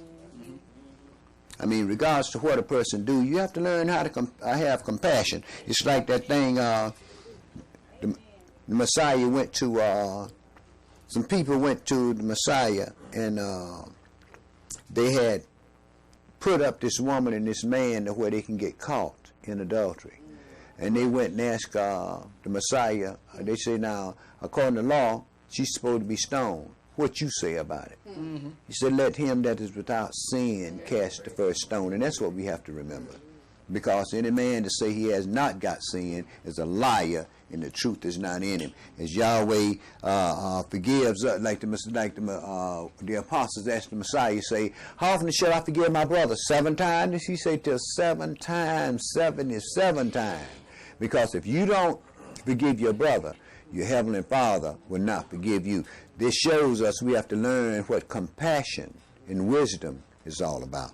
You know, Elder, and even in our younger years and our promiscuity, you know, it's telling the seeds that we have sown, and to say that we're going to discard them because we're not a parent, you know, that's not right. I'm sorry, Elder, I'm not nearly as learned as you are, but is there a law against children having children or teenagers having children? Well, I haven't read any law against teenagers having children, brother, because there's a lot of folks that marry young ladies. Mm-hmm. We can't exact any kind of punishment that's not godly punishment. Correct. On his children. Correct. See, because of the system of things, because of our relatives and what everybody have to say, we are quick to say, well, go with a whole lot of junk simply because of our station, or because we don't want nobody to talk. But let me tell you something, brother. They talked the Messiah up on a cross. So what folks care about talking about you? You know what I mean? So you go to sleep, sometimes wake up, your ears be just burning. What's going on? Niggas talking about you somewhere. It's what it is. Yeah. Go turn on. Yeah, go ahead. Yeah, this was in regard to the children. It was in Corinthians, 2 Corinthians 12:14. Paul says, for the children ought not to live for the parents, but the parents for the children. So you got to take care of kids. Correct. Correct. That's right. Go on and finish up, brother. Yes, sir. Exodus chapter 2, verse 1. And there went a man of the house of Levi, and took to wife a daughter of Levi. And the woman conceived and bare a son, and when she saw him that he was a goodly child, she hid him 3 months. And when she could no longer hide him, she took for him an ark of bulrushes, and daubed it with slime and with pitch, and put the child therein, and she laid it in the flags by the river's brink.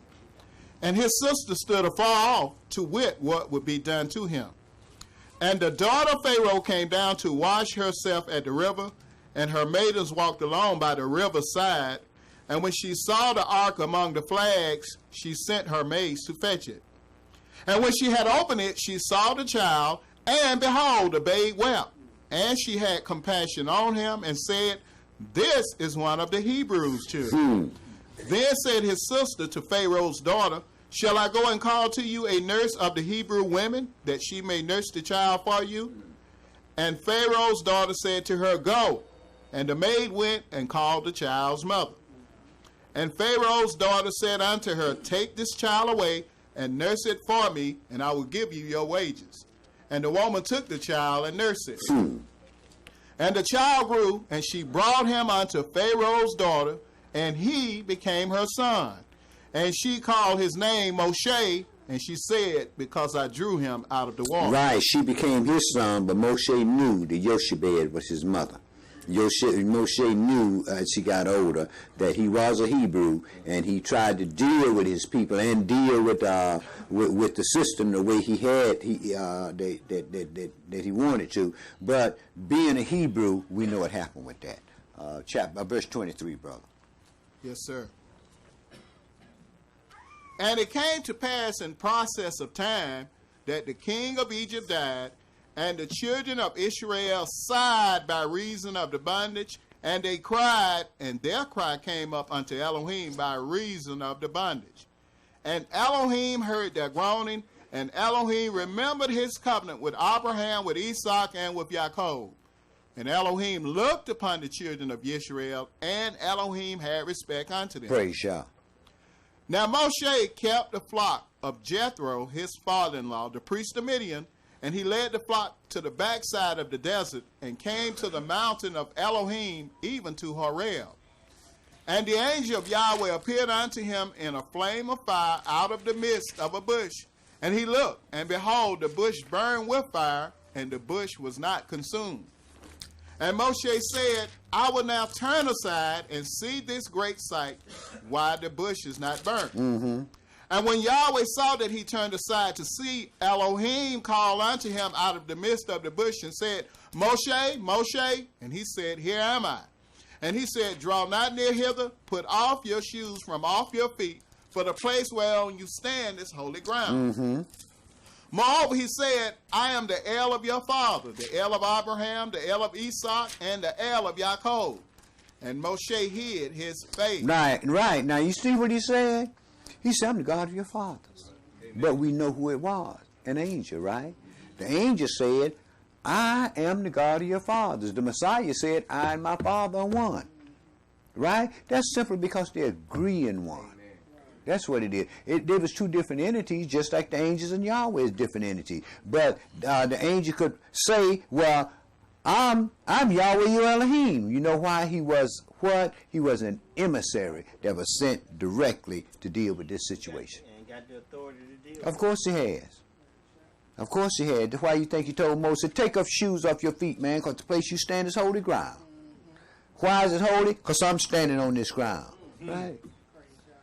And as we become a nation of kings and priests, we'll be saying the same thing when we go and take care of the business that we're supposed to take care of. You're going to have to, brother. The removing of the shoes of your feet, man, is maybe some of y'all need to do some research on that, see what you come up with. That's why we don't wear shoes in the sanctuary. But go ahead and read, Steve. Last part, verse 6. For he was afraid to look upon Elohim.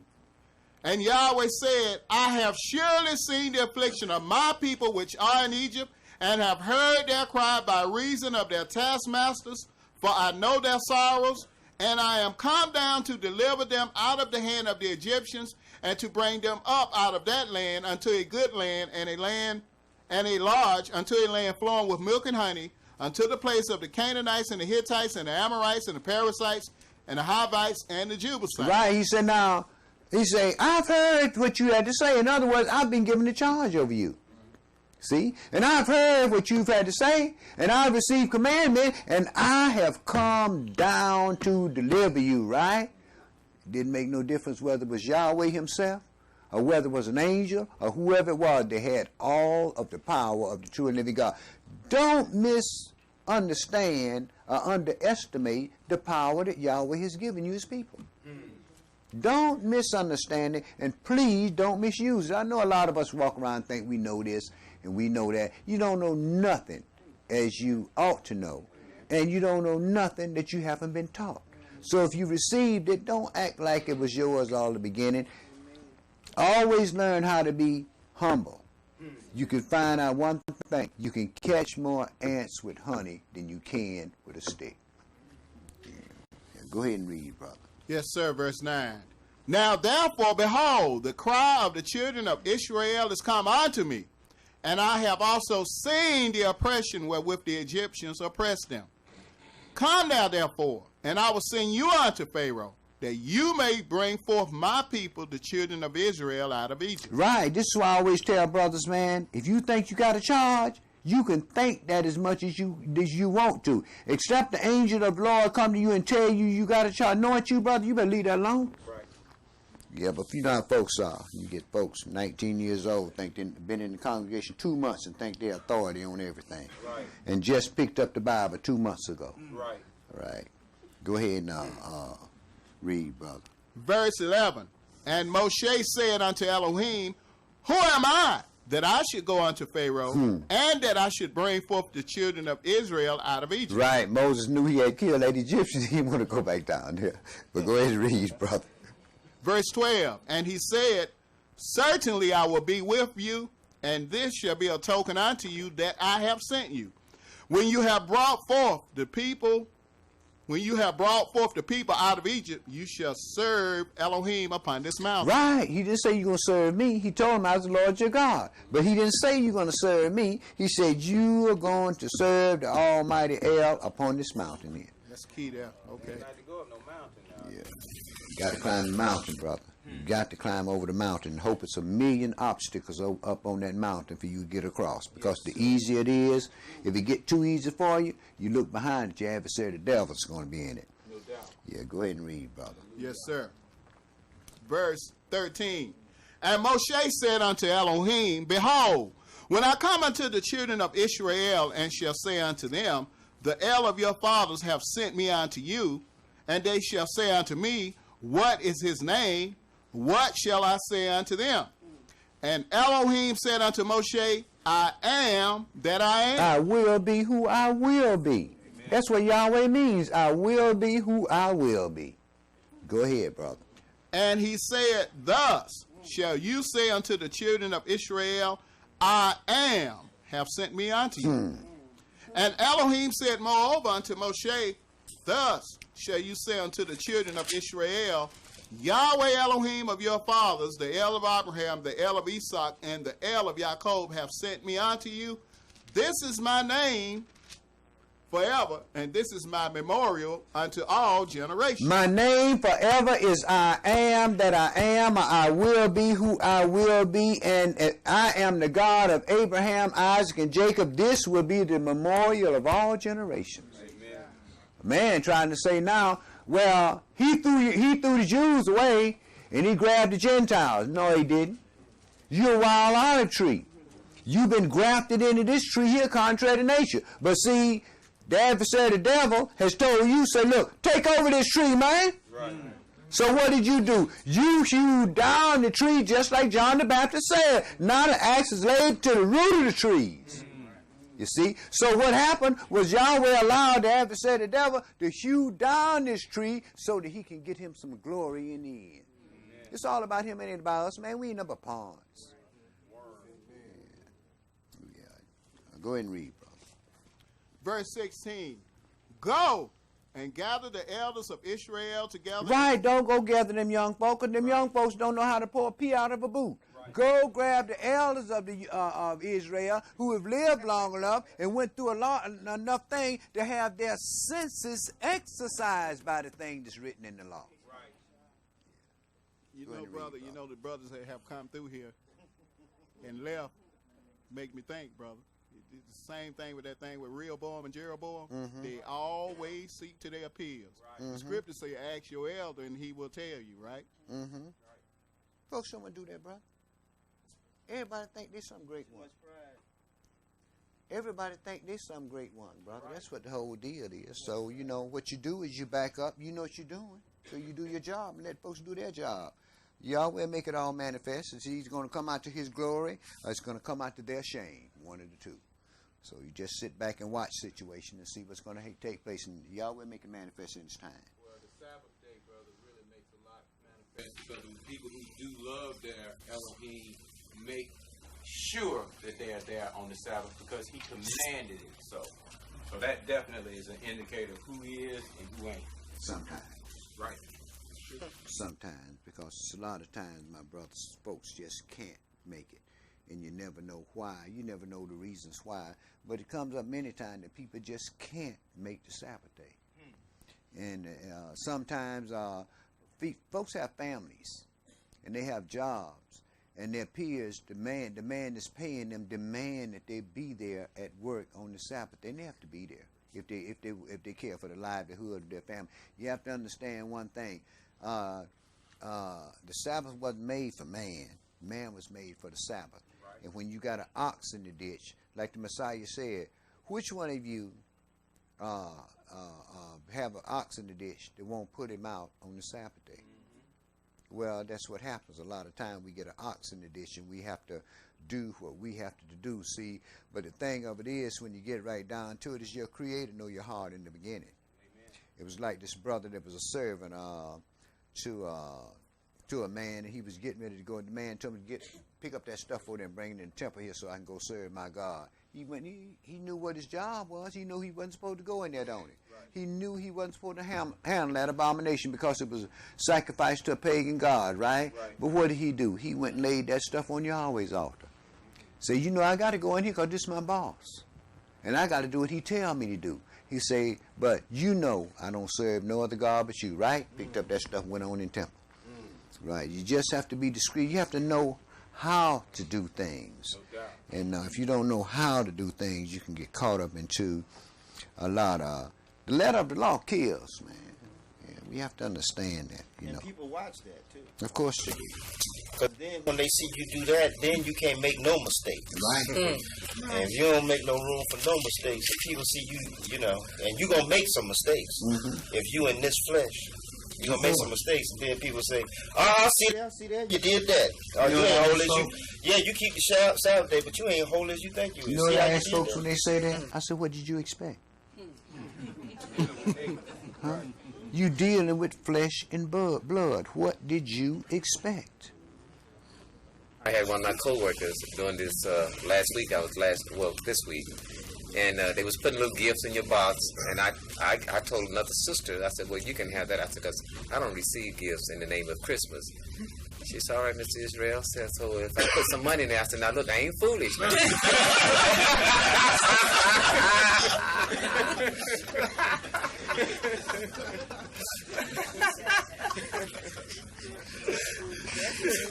Yo. that sound like to me.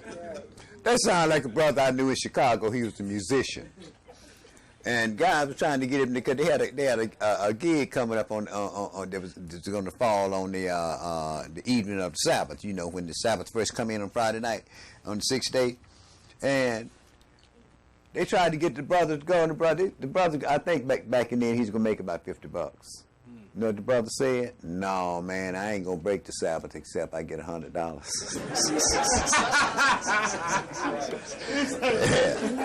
And but what that shows is this: every one of us got our price. See, it all depends on what is it that's going to come up in our life that we are going to allow us to give up our birthright for. Right. Yeah. Exactly. Go ahead now, read, Steve. Verse 16. Go and gather the elders of Israel together and say unto them, Yahweh Elohim of your fathers, the El of Abraham, of Isaac, and of Jacob, appeared unto me, saying, I have surely visited you and seen that which is done to you in Egypt. And I have said, I will bring you up out of the affliction of Egypt unto the land of the Canaanites and the Hittites and the Amorites and the Perizzites and the Hivites and the Jebusites, unto a land flowing with milk and honey. And they shall hearken to your voice. And you shall come, you and the elders of Israel, unto the king of Egypt. And you shall say unto him, Yahweh Elohim of the Hebrews have met with us. And now let us go, we beseech you, 3 days' journey into the wilderness, that we may sacrifice to Yahweh our Elohim. And I am sure that the king of Egypt will not let you go, no, not by a mighty hand. And I will stretch out my hand and smite Egypt with all my wonders, which I will do in the midst thereof, and after that he will let you go. And I will give this people favor in the sight of the Egyptians, and it shall come to pass that when you go, you shall not go empty. But every woman shall borrow of her neighbor and of her that sojourneth in her house jewels of silver and jewels of gold and raiment, and you shall put them upon your sons and upon your daughters, and you shall spoil the Egyptians. Now, when we get ready to leave this time, we won't have to borrow jewels of gold and jewels of silver, because the scripture tells us that her storehouses are going to be open and she's going to be robbed. And the children of Israel is going to be the one that's going to do the robbing, because we're going to end up coming out with great substance. But people are going to give us a lot of things, thinking they're going to get this pressure of the Russians destroying them, this prophecy rather of the Russians destroying America up off them. But it's imminent. It's just like the situation with the South Africans, where they gathering up people to apologize for the apartheid. You know, you got the South Africans who are running apartheid now, themselves starting a coalition going back apologizing for the apartheid. Didn't Bill Clinton apologize? Didn't he? Yeah, I'm just saying, but they just trying to come up with a compassionate, they want compassion among their brethren, so their brethren can be compassionate, so they can say, look here, y'all need to start opening y'all arms to these people, so because we've done some horrible things to these people, and we got to recognize we've done some horrible things to these people. Well, and in order for things to go right with us, we need to kind of make some things happen with these people. Well, didn't Bill Clinton ask our forgiveness? But it didn't put no money on my table. No, I didn't. It didn't change the Constitution, did it? But I mean, it's going to go beyond that. It's going to begin to go beyond that. I'm just saying that's the beginning of it. Oh, I know. But none of that changed the Constitution. No, it didn't. Okay, in 1776, you would consider 3/5 of a human being, right? 3/5. You're still 3/5. Lepers don't change the spots. Yeah. Go ahead and finish up, brother. Good question. Yeah. Elder, is it true that the Constitution said that the black man is gonna be like one third like of a white man? 3/5 of that was what Yeah. No. What it says was that we are 3/5. Well, the Constitution was written up for the people, of the people, and by the people, right? And we were not considered people. Right. We were considered 3/5 of a human being, so they wouldn't have to pay property taxes on us. You see, that's what that was. And guess what? It's still the same, but not only do they not have to pay property taxes on, now they make us pay our own tax. Yeah. Go ahead and finish up, brother. Yes, sir. Verse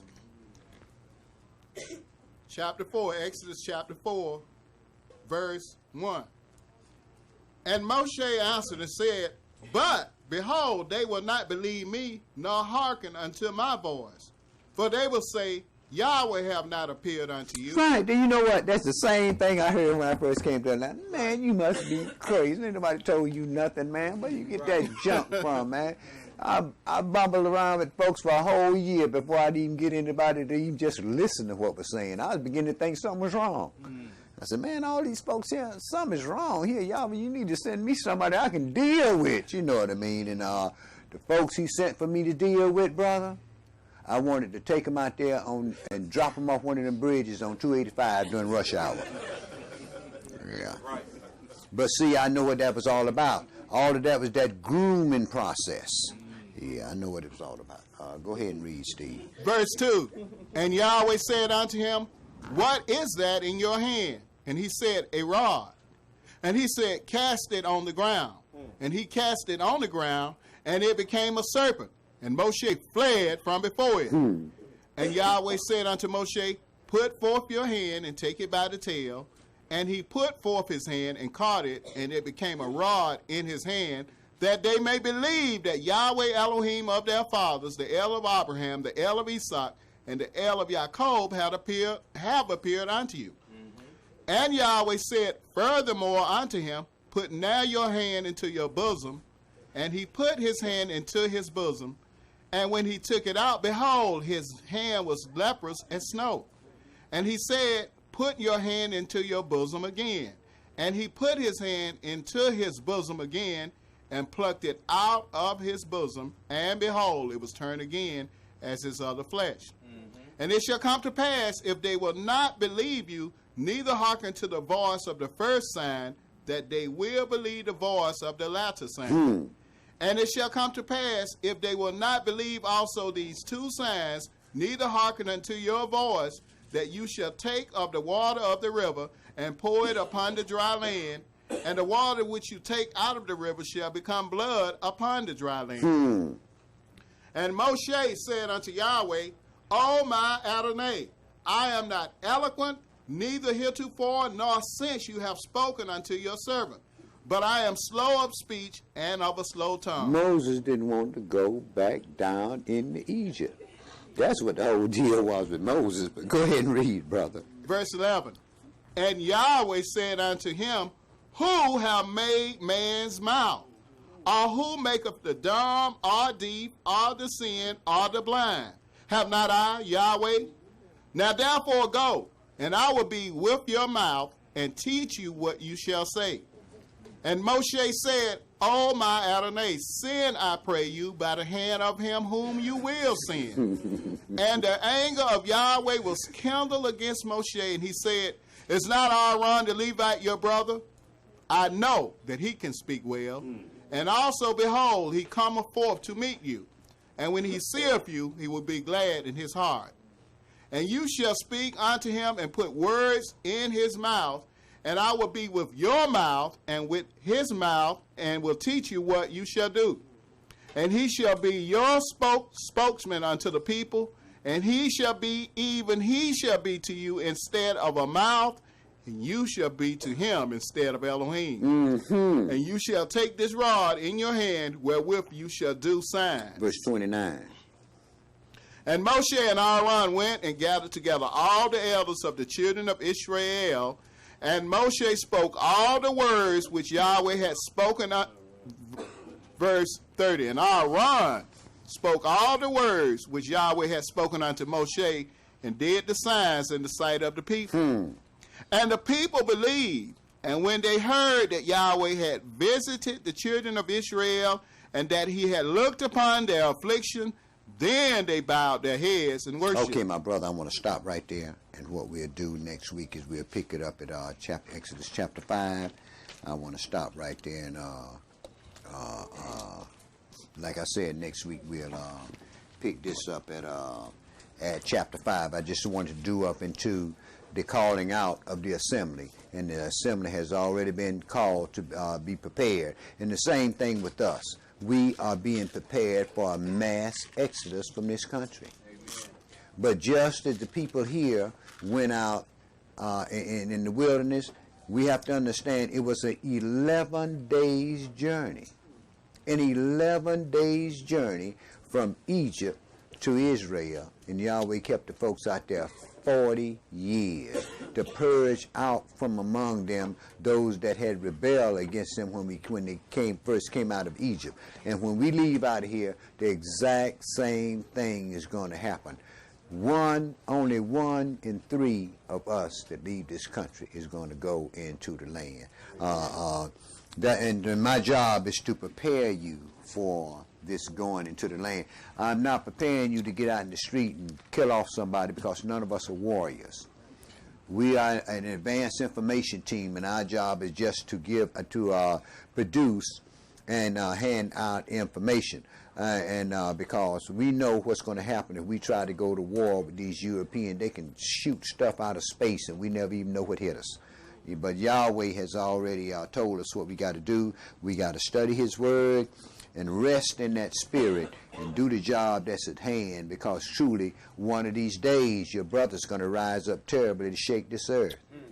And you have to wonder, where will you be when the trumpet sounds? That's all I'm going to do today, y'all. We have any announcements?